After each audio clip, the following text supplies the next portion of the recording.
Becoming a narcissist isn't exactly a career aspiration. I mean, nobody's out there saying, when I grow up, I want to be emotionally unavailable and misunderstood. But here we are. So I just want to, cover in this one how the narcissist gets made in the first place. And we're going to talk a little generally about it. And then in future videos, I'll probably get a little deeper into my own story and the specifics of my situation. But really, how it happens is kind of a combination. It's not, the nurture versus nature sort of debate. It's really both. There's a genetic susceptibility, and neuroscience and neurobiology is really just starting to understand some of those things. And again, I'll make an episode just on that stuff alone, on kind of the research, because I think it's pretty dang fascinating.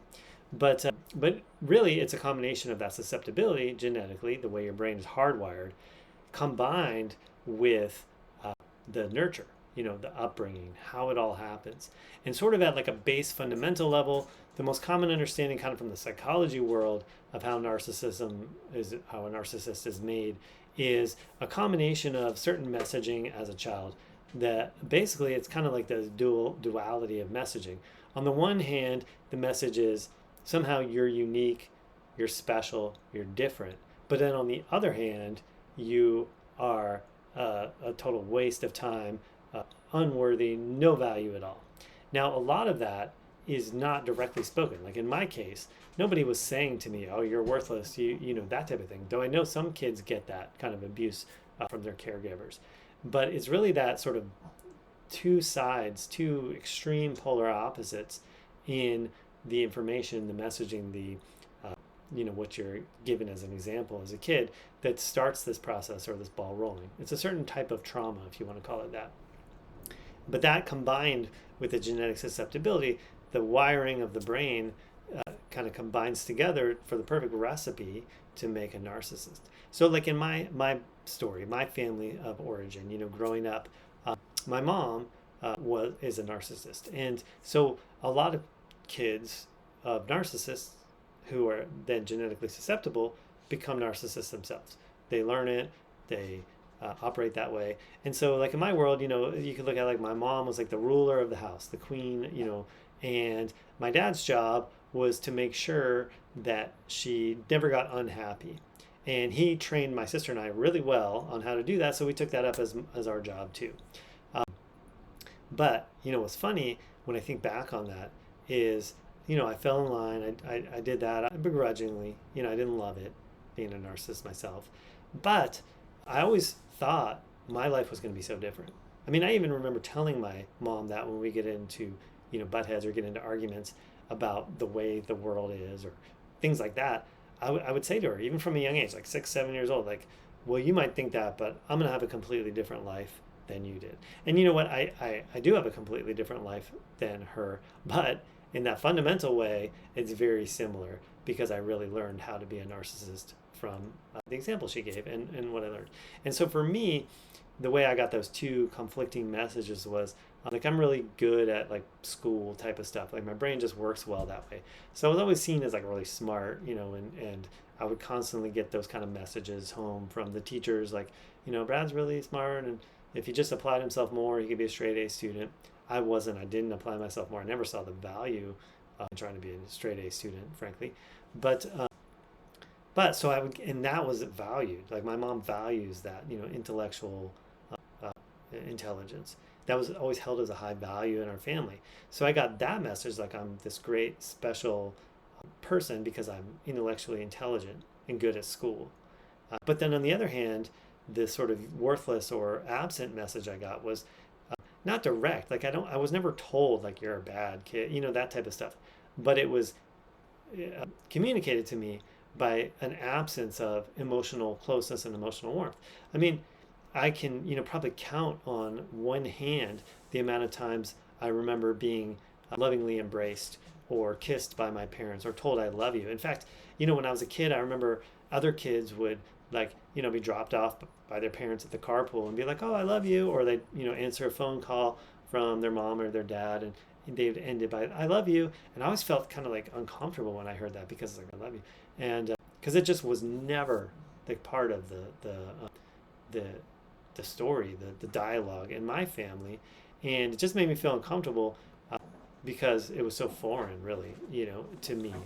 I never got that messaging. So on the one hand, the message was, you're great, you're special because you're really intelligent intellectually, and then on the other hand, by the absence of emotional warmth, I got the message that that I wasn't worthwhile, that I couldn't, like, I wasn't really lovable, I couldn't really be loved because I just didn't experience that. And that really set up the dichotomy, as far as I understand right now, in me as a young age. And though that's not like really similar, or doesn't seem similar to, like, emotional abuse in terms of being like yelled at and criticized, or like physical abuse or those type of things that are more obviously a childhood trauma, but it is nonetheless a childhood trauma. I mean, there are countless studies that show that humans, puppies, other animals, that if they aren't given attention and what we call witness as a baby, that they can actually die. Like, that can cause failure to thrive if it's extreme enough. Now, it wasn't extreme enough in that case. Obviously, here I am alive, but the message is similar, and the traumatic imprint is similar. And so that's really kind of what keyed my move into narcissism and my development of this NPD. It's like it's a survival strategy, like any of the conditioned, ways we learn to operate in our world as a kid are. And NPD is just its own particular flavor of that. It's an extreme one, certainly, but it's a flavor of that. You have codependency and other things like that other people develop because of the situations in their family life. But for me, that combination of the genetic susceptibility, the function of my brain, how it's hardwired, in combination with the development from those two contradictory messages being the primary messaging that I got as a kid, set up the perfect recipe to become a narcissist. So, it's like being handed the keys to a car that's a stick shift, nobody ever telling you how to drive it, and just saying, good luck, hope you don't crash. And believe me, I've crashed a lot of times because, I couldn't figure out how to do it. And I didn't know that there was another way. None of us do. Like, our family of origin is all we know as little kids. So we have to develop our worldview and our strategies for life from what we get. And so that's how I created the strategy of narcissism. It's really, a protection mechanism, because the world never made sense. I didn't get that nurturing that would have allowed me to develop, like a full sense of self and ease with being me. I learned that I had to put on a facade and perform in order to get by in the world and get what I thought I needed out of it.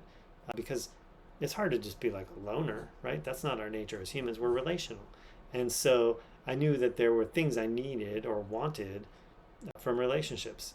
But, I didn't know how to do that other than the way that I figured out and watched from, my parental examples to, do things like strategize and manipulate and those type of things that are common in the narcissistic personality.